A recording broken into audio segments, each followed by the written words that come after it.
To change the faceplate, the only thing you'll need will be the faceplate and screwdriver that comes with the Ring Video Doorbell 2. We just keep our screwdriver in the box so that we always know where it's located.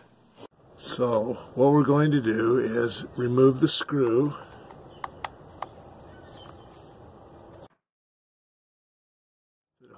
That secures the faceplate, and again you need the Ring Video Doorbell 2 screwdriver to do that. Once you loosen it up, you can just take it out by hand so you don't drop the screw, and then just go ahead and pop the faceplate off just by lifting it up on the bottom. Then go ahead and take your faceplate and snap it on, and you can see it's going to look a little bit different. And then the last thing you'll need to do is go ahead and install the screw.